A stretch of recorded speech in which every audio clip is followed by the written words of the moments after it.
News at noon begins with breaking news.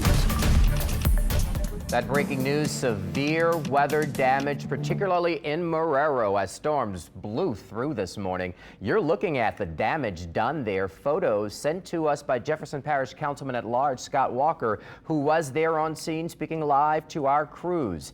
Down trees, power poles snapped like toothpicks in some parts as the entire area there in Marrero pretty much dealing without power amidst the wind event. Good afternoon to you. I'm Brandon Walker. Hundreds of children in Marrero, they huddled inside their school there when the wind tore down those utility poles just outside the window. Our Rachel Handley has been reporting live from Immaculate Conception School throughout the morning. Rachel, you've talked to school administrators, parish officials too about the very latest early dismissal there because of the weather.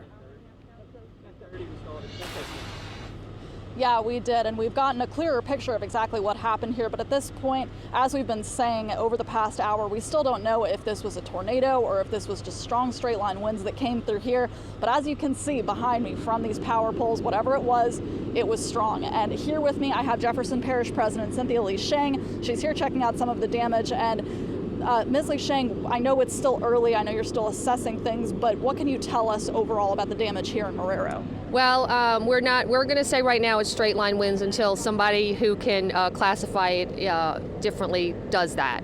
But what we know is really this is kind of the epicenter of most of the damage we're finding on the West Bank, which is kind of straight up Avenue D from West Jefferson, from the hospital all the way to River Road.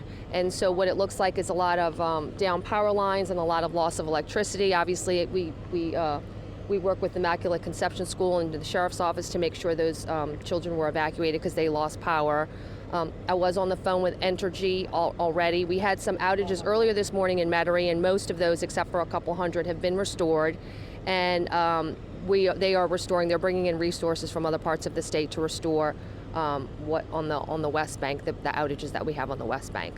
Do you have any kind of rough timeline for when the West Bank might be restored, or is it just too early to tell? I don't know. I mean, I was on the phone with him probably about 15-20 minutes ago. He thought it was about 15,000 that were out on the West Bank. Were reduced to about 11,000. He did say they were bringing in resources from around the state, and we've activated our emergency operations center. We had people staying there all night. We're under a partial activation. And so we just need to get through the rest of today. I think I'm concerned about Grand Isle. I think Grand Isle might get hit a little hard today. And I was on the phone with the mayor just a few minutes ago in Grand Isle. Yeah. Any injuries reported here in Marrero? No, I have not had any injuries reported. No, thank goodness. And I hope the day goes through where we can say that at the end of the day as well. All right. Well, thank you so much for talking with us. We really appreciate it. For now, here in Marrero, Rachel Handley, WWL Louisiana.